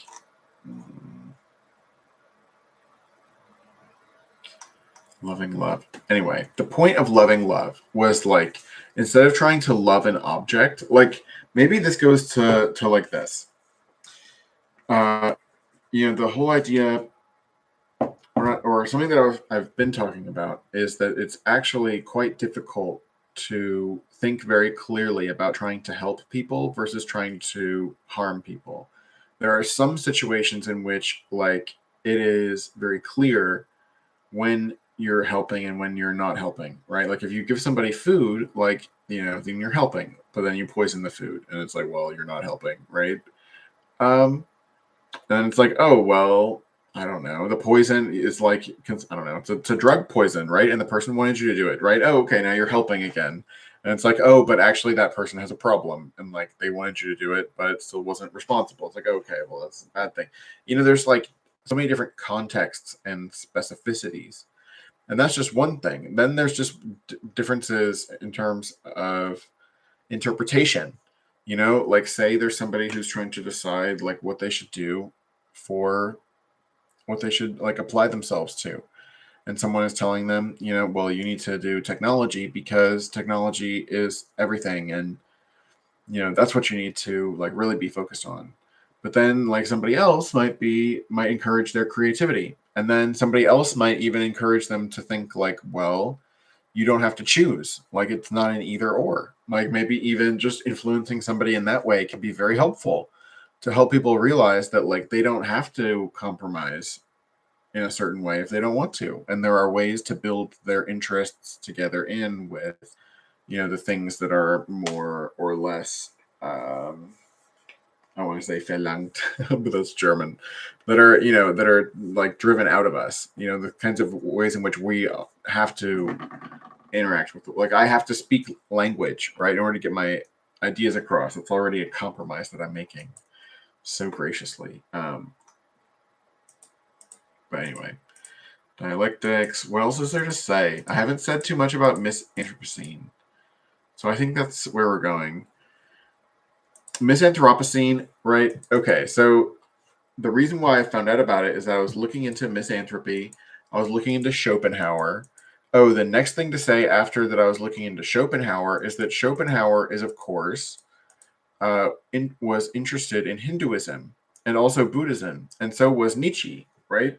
But so it's also interesting to think about the fact that it was only in the 1800s or something like that that the books, some of the relevant books, like are the Upanishads or whatever, like it was only at that time that those books were actually translated into, European languages, basically. So another important experience during his stay in Weimar was his acquaintance with Friedrich Meyer, a historian of religion, Orientalist, and disciple of Herder, who introduced him to Eastern philosophy. Schopenhauer was immediately impressed by the Upanishads. He called them the production of the highest human wisdom and believed that they contained superhuman concepts and the Buddha, and put them on a par with Plato and Kant. That's awesome. It's like, oh yeah, like Brahman, like that, all that stuff. Oh, like, you are time and shit like that. Yeah, it's like, yeah, like Immanuel Kant. Who was the first one? Plato. I mean, yeah, it's pretty interesting. Like Immanuel Kant's a big deal. It would have been a choice. I could have focused more on reading that type of shiz, but maybe we'll read it together. Anyway, the Upanishads, meanwhile, right, are Hinduism. So now, like, this is like becoming a nexus, right? Because we have Schopenhauer, and the Upanishads, right? Which then feeds into basically Savitri Devi and the idea that, basically Hitlerism and like Vishnu. It's like that's a tough thing, basically. But these are all related to this, what was I trying to say? Realpolitik. This it's like hard-nosed school. Or I'm associating it almost with misanthropy, right? Because the whole idea of misanthropy is that like human nature is bad, right? Misanthropy. Human nature is bad. Or not even just bad, but that, people, for example, are unintelligent.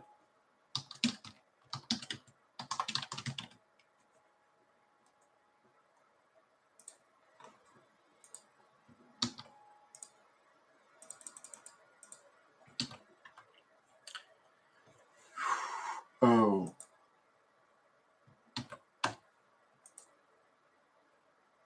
Yeah, so in classical realism, I don't know. Yeah, there's self-interest. Yeah, so there's this idea of going after your self-interest. And, I mean, doing that, you will, hurt other people to do that. And so that has everything to do, for example, like the official, right, the idea, for example, of Nazism, right, was to get more territory. Like basically the idea that, a nation, a people, right, needs a lot of land. So if you look at, the countries or whatever that wound up being,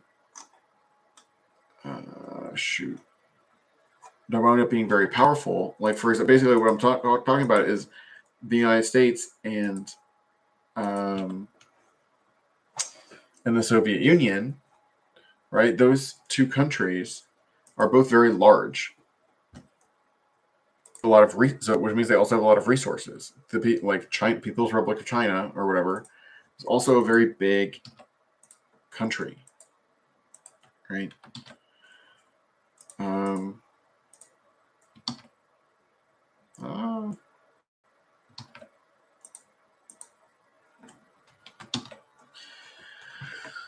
so I mean, there's certain there's also something that was talked about in that like Daniel Schmachtenberger will talk about. Daniel Schmachtenberger, like the psychological drivers of meta crisis. Meta crisis is another like relevant term. But okay, so if we have the transcript, what was it that I was wanting to look at? Like outcompeted.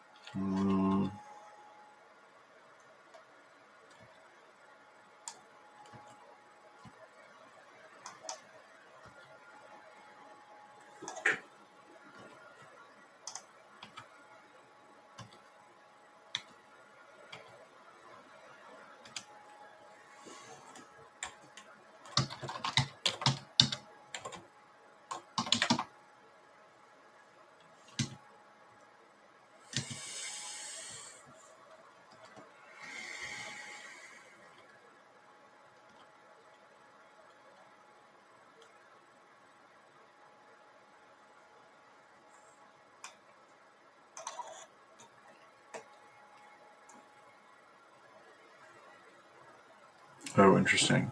Well, this is good in terms of the exceptionalism. There's something that says we've got to see ourselves over and against other people. In many religions, your first duty is to those who are not of your kind. Zoroastrianism, Christianity.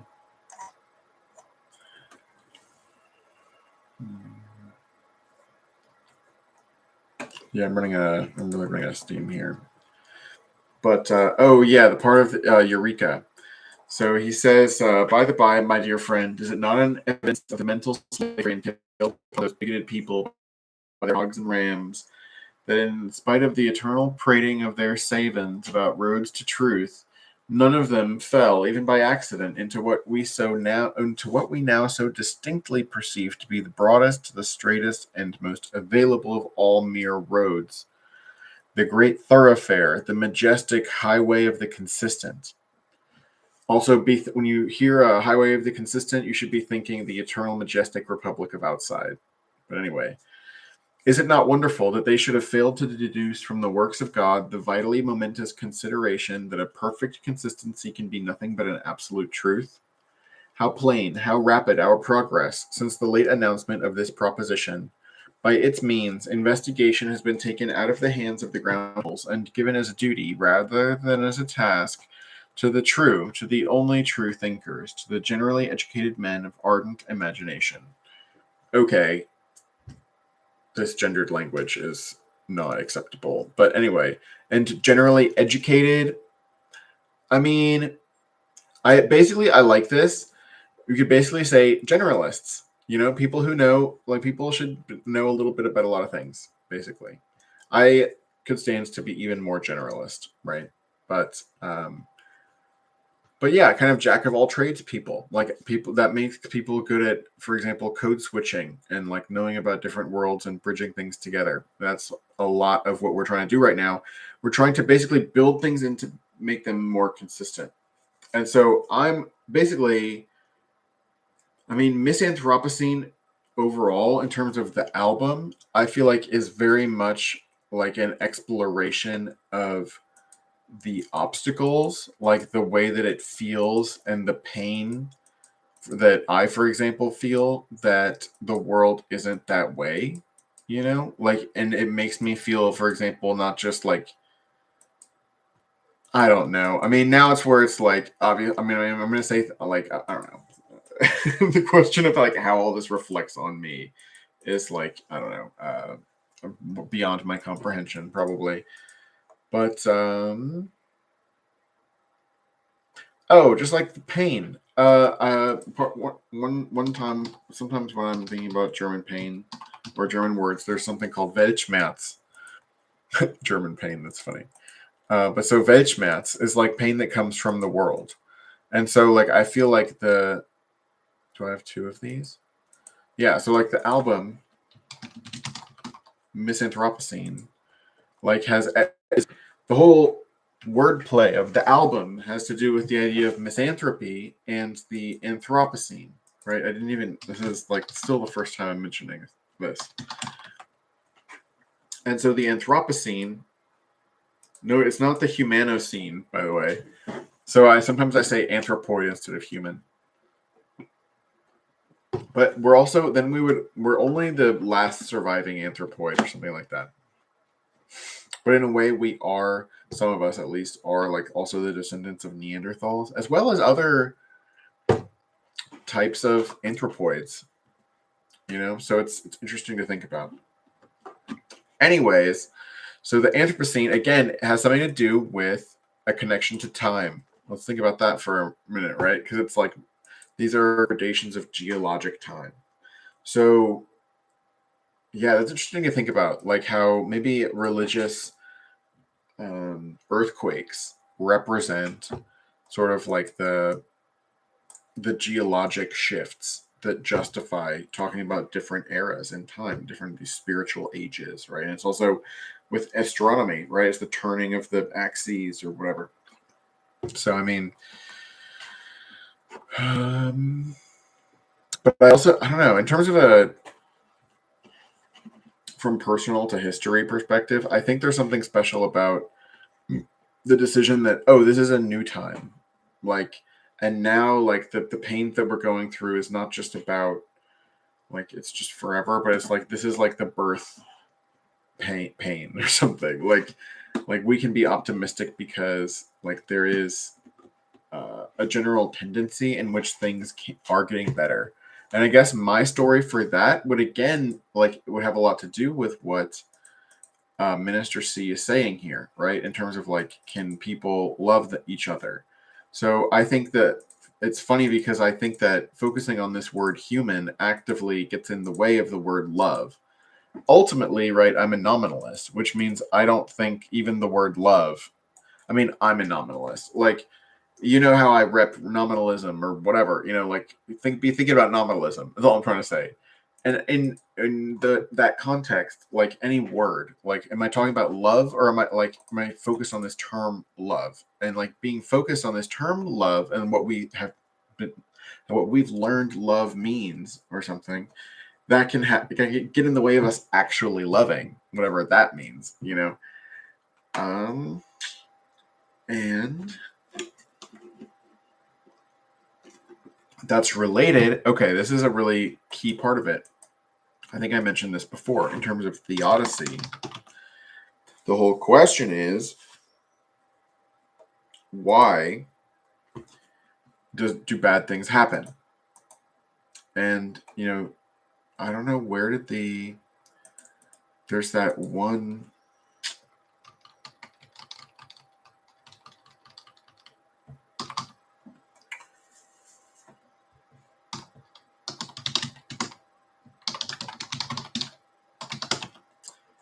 Why do bad things happen? So okay, so imagine in terms of imagine in terms of visioning, right?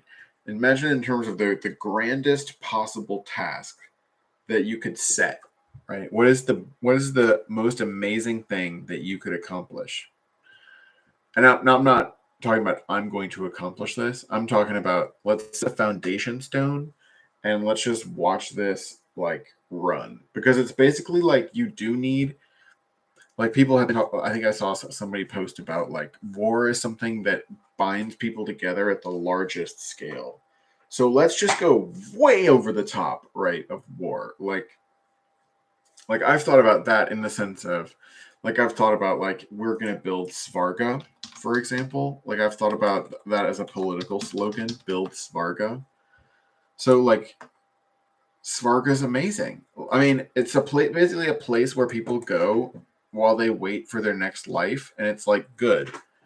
And so what my basic idea is similar to like, and I just want to say, like, I understand that like when I'm linking this basically on vibes. Like I'm not. I mean, what am I? I. Like I don't know anything about these people. Like I want to believe this, like, but I'm not saying like it's scientific. I'm not saying my view is scientifically proven or something like that. Like all I'm saying is, again, for your consideration, right?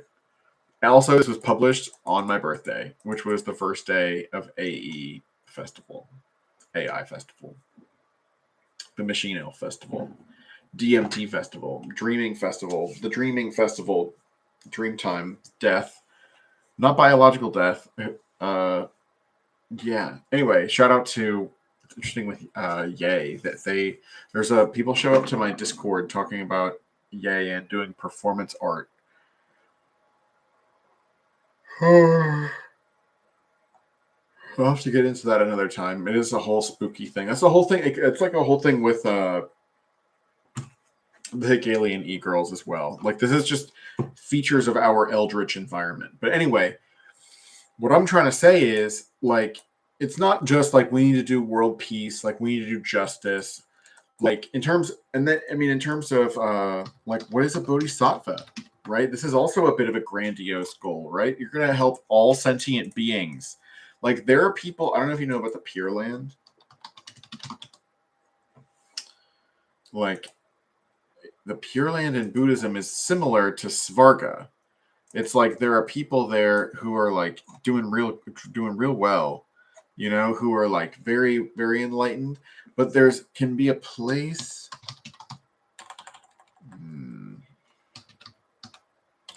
I think there's a thing where like you're almost at nirvana, but you're just too attached to the idea of being in a body. So therefore there is a place where you are. So from the perspective of Buddhism, like we could be in a place to leapfrog people that are living in heaven, basically. Because the people who are living in heaven, one of the things you would say about them, right? They have it too good to understand like why they need to do whatever the Buddha thinks they need to do. But so from my point of view, the point is like we can do more than just help each other, right? Or well, it's not just that I need you to help me, or like I need to help myself by feeling important by the idea that I'm going to help you, or I'll be important because I'm going to be the lackey of somebody else who wants to trick you into thinking that I want to help you, but in really you're going to help them by what I'm going to convince you to do. You know what I mean? Like that's like how things work or whatever. That's like what a lot of things are, right? Is that people are lying or they're withholding, they're doing a disinformation, right? Because like people are thinking like they're very much thinking about what they're not telling you. Or maybe people are just very well, this is something I need to put into writing or just document. I'm going to document this here. It's called enchutification. So let's see. I'll put it right down here. So, oh no, there's something which is related, which is like where people get promoted until they get to a place where they're incompetent. Promoted until, but it has like, the Peter Principle. Nice. So yeah, the Peter Principle is basically like people you keep doing a great job and you keep getting more and more responsibility until you're not doing a good job anymore. And then like that's where you get stuck. So that's one reason for entrutification. And then there's so it's like carceralization or something.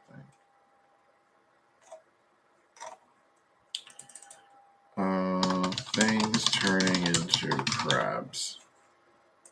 Carcinization. See, why didn't it get that? So carcinization is basically the fact that there's a crab form, and like a lot of things evolve into being crabs that start out as being different, super different, right? The many attempts of nature to evolve crab. So when I say enchutification, what I'm saying, what a chud is basically a person who's not thinking. Anyway, I'm getting so off track, but I mean that's usual. But like according to Baudrillard in this book over here, you're not thinking at a high enough logical type. It's the kind of thing with like the police, the kind of thing where you don't want the police to have too high of an IQ. Or, I mean, in general, like you don't want a soldier or like the way that I think about it is like, to a certain extent, you need the reason why there's a patriarchy, right? Is that in terms if you're just going to do hard power, what you need to control the people who have, bigger, who are stronger, right, on the whole. And also, especially the way you're going to run your empire, right? You're going to objectify people into like making more population. So that anyway, the people who don't get pregnant, right, are also the people who are stronger, right? And so that's like men or whatever, right? And so that's why controlling them mentally is the most important. Like there's a certain amount of people where you minimize kinetic. You might still like hit people when they're children in order to like traumatize them in a way which is like convenient, and it's like the kind of shit where like it happened to you and then you're going to do it to the next, it's because this is the way basically you break each generation, but you would just understand it as necessary, and you even feel like a certain pride or duty. And it's like the question is, how, if things could be reconfigured, how could it be? But in terms of enchutification basically means like people become almost like leprous. Leprosy. It's the like people would be offended by an analogy, but It's like you're insensitive. It's like you don't understand what's happening. It's like you are being put under, or like falling asleep in the snow, or you're a sitting duck. You know, it's like you're just sort of waiting for Armageddon. And but I was saying in terms of, I was talking about, the patriarchy or whatever. But so, police and army basically a lot of times constitute big strong dudes, right? And obviously, there can be people who are not assigned male at birth who are in combat positions, but on the whole, right, like these positions often are filled by assigned males at birth. So that has something to do with patriarchy. I'm not making it as usual. Like, I'm not making any definite claims. I'm basically just linking signifiers together to get you thinking about all this stuff together. That's basically my intention. And you take it again. Wonder Twin Powers activate protocol is in effect. Like, and I want your help to basically help build the highway of the consistent. That's basically what I'm saying. I didn't finish this, but you basically got the idea with the highway of the consistent. So with entradification,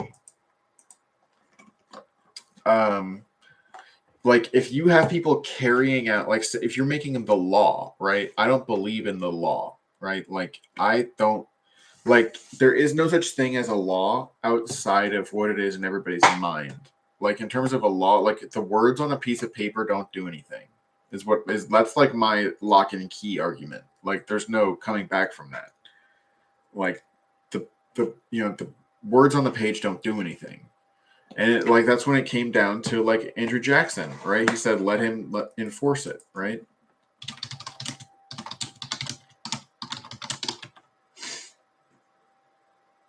Now let him enforce it, right? And so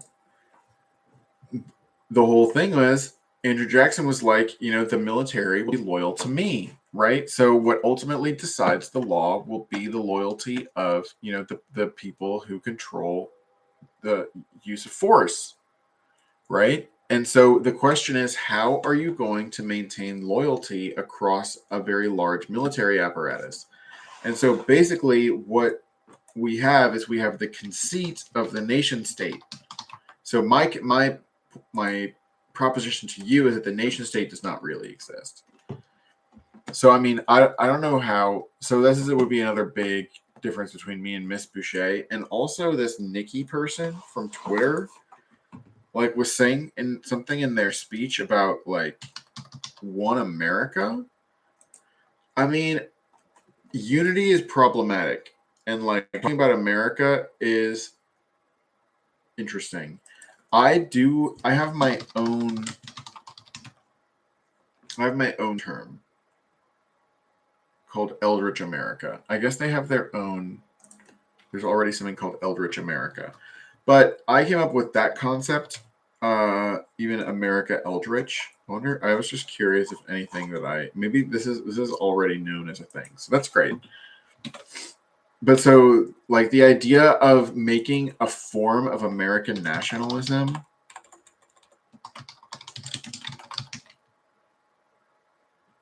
like in a way it makes sense to me, like in the sense that everything deserves that, in the sense that everything is eternal. Because everything that exists is here and is like here in, I don't know, like the idea is basically it's, we're all part of the absolute, right? We're here in the dream time or something like that. And so everything that you can think of or imagine like is here. And it has its place. So also in terms of, again, like the highway of the consistent, like the question is not just like how can we be, because highway of the consistent, so like highway of the consistent, like this is in response to the idea of like shoot, what is it? It's not negative liberty.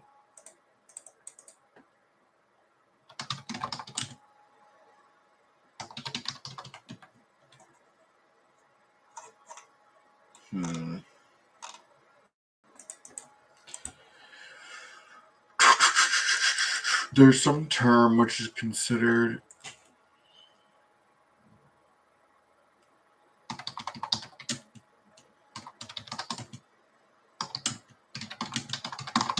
There's basically like, is it the harm principle? Is this what it is? This might be it. Does it say something about Marxism here or socialism? Funny, there's something else which is maybe very closely related to this, but it's anyway. But so the highway of being consistent, things being consistent is related to the idea that like I'm not harming you, you're not harming me. But then we also have to agree. We don't necessarily have to agree on what it means to help or harm, but we both have to agree that we're not being harmed. Which I think is an interesting distinction. Agree what help harm is versus agree that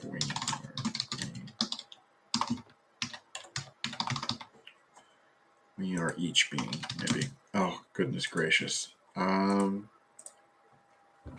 mean, I feel like these streams are productive. I want to collect all these. So yeah, I mean, eudaimonia. Yeah, there's just a lot. But yeah, I mean, I think all these things are really important to be thinking about. And yeah, Miss Anthropocene is related. The reason why I think Miss Anthropocene is so awesome is that it's basically it's a concept album, right? If you think about what a concept album is, it's basically an album where all the songs are part of this larger piece of art, right? I mean, it's a piece of conceptual art in addition to being music. And I think the music works fine with me. You know, I don't listen to all that much different music, but when I do listen to other music, you know, there's certainly times where I'm like, oh, like this is as good as anything I've ever heard, you know, like so I think it can be tempting, and I certainly do. Like it probably is. It's again like a sort of self-worth thing or something. But it's like because I like it, I'll be like, this is the greatest thing of all time. And so in a way, like it can be right in my book, right? That's the whole thing. But I get a book, you get a book, right? And in a way, we're agglomerating the whole book together because you know, for me, in terms of pansyncretism, it's not just religions; it also involves political philosophies as well as personal identities. Like it's yeah, because my thesis basically is that my thesis. Like I really like this. Like I like the idea that well, I mean, I'm not committed to the idea that there's really only one time loop. That would be interesting in terms of like why like in terms of like we could ask why is what is happening to us happening right now, and like I would basically say we are playing an indispensable role in the universe as a whole. So, like, for example, one of the details here, and again, I'm not claiming that, you know, this is science and you better believe me. I don't know. Like, I leave it to other people to properly vet this and everything. So, take take this with a grain of salt, right? But it would basically be like, it would be possible that it could be just one universe repeating itself endlessly. And some people say that it's incoherent. Let's see.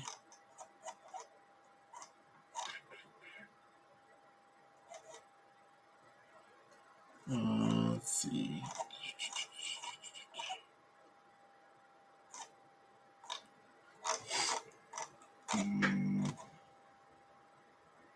Basically, there's a time where they're saying, like, in order for it to make sense that it's one universe repeating itself over and over, obviously, there can't be any variation. So, like, every detail has to be there. And that's where I would say Every Grain of Sand comes in by Bob Dylan, because it's basically like the idea of every hair is numbered. I'm sure he's getting it from the Bible, or they're getting it from the Bible. But, you know, it's like there's nothing out of place. There are no accidents. And so maybe that's true. But the thing is, if there are no accidents, then, why are really horrible things there? Like, why is there the Holocaust? Like, why is there, you know, bad stuff? You know what I mean? Why are there these? Why are kids with cancer is one that always comes up. Why do these things happen? But then what I think is interesting is with this, there's this idea that this could happen scientifically, like through matter. And so at that point, I'm saying this can happen through technology. So what's going to happen is that, you're going to have people basically restart time so that, like, we are, in terms, as I was saying before, what's the grandest vision you could have? It's like we are going to cause ourselves, right? We are going to basically cause what we think is the big thing, in terms of, and that's why I think it's so interesting to try and learn more about these physics problems, where it's like, what are the discrepancies? What is it? And I'm not competent enough to be able to judge this. But in terms of, like, what are the conditions that are happening during the Big Bang that seem like they are, I don't know, it's something to be explained, or they seem like they're a clue about what was going on right before. One thing that they were saying is that it seems like things are very highly ordered. So in terms of entropy, right? So then if things are very highly ordered, so the question is, how do they get in order? So that is that's getting into our job. And that's again where it's like, I feel like they're, especially thinking about there being different spiritual planes or whatever, there could just be a lot of work to do. And I'm trying to say it goes well beyond the sorts of categories. Like, it could be that at a certain time, we need to be, thinking very basically in terms of time, or, just very simple categories. And it'll be interesting to me to know whether, at that time, are we still concerned with stuff like America or whatever? But to wrap things up with a little bit more Miss Anthropocene info, we'll check out the Grimes wiki. So, like, and the other thing is, I don't know if I have the Chaos Manual. I guess this is here too. So I also include this. This is a big part of it. So the big thing that I really like, once I found out about, because I basically thought of the pun as well. I was like, Miss Anthropocene. It's like, it's not just that we live in a time which is defined by, people, where, like, the geology of the time is, like, defined by technology, but it's defined by the fact that we also don't like each other, or that we don't get along, or that our forms of socialization basically constitute a war of each against all, because we're constantly trying to, like, get things from other people and, like, not account and, like, simplify our own understanding. And so that means we can't understand things the way other people do. And so, like, we're constantly having to sort of traumatize other people or neglect other people, which is also like a form of active traumatization in a way, like, in order to be self-medicating the lingering effects of our own troubled socialization, right? So anyway, so I Googled, but then I was like, there's no way I'm the first person who thought about the Miss Anthropocene. So I Googled it just like this, right? I was like, hurdy dirty dur, Miss Anthropocene, just as one word. And then, I mean, this was on Google, but probably, oh, funny, there's even this. But, wow, it didn't even come up it didn't even come up. It should come up over here, right? It came up when I did it. Miss Anthropocene. Right here. I was like, wait. Right? And then I was like, wait, Grimes? I was like, wait, Grimes is a person. Like, I mean, obviously, people are people and everything. But, like, when I saw this, I instantly had sky high expectations for the album that were completely fulfilled. Like, this album, it was like the Hateful Eight or something. It's like the kind of thing where it's like you hear about something where you're like, that sounds fucking amazing. And then you, like, experience it and it's fucking amazing. Like, I think this album is perfect. Like, it's amazing. I'll endlessly have more to say about this. And anytime we should have listening parties and things like that. Anyway, so Miss Anthropocene. So in terms of the lore here, and also why I like it, right? It's a very grand style. It's a concept album which is built around a character, but also just this idea of new gods. So I instantly thought that the new gods are us. So obviously, like Minister C is thinking a lot about like collective things affecting us as being like demons or goddesses. And it's kind of unclear. Like, I think some people would think that digital lust is very bad, but I mean, who knows?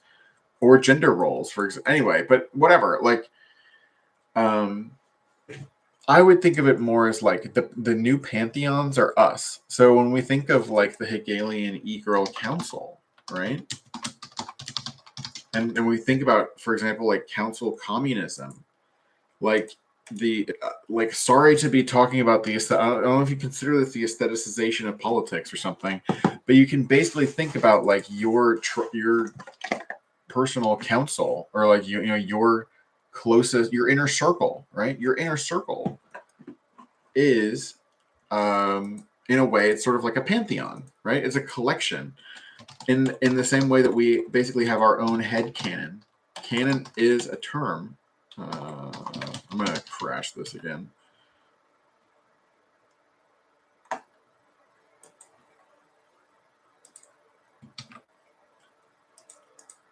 Yeah. But so anyway,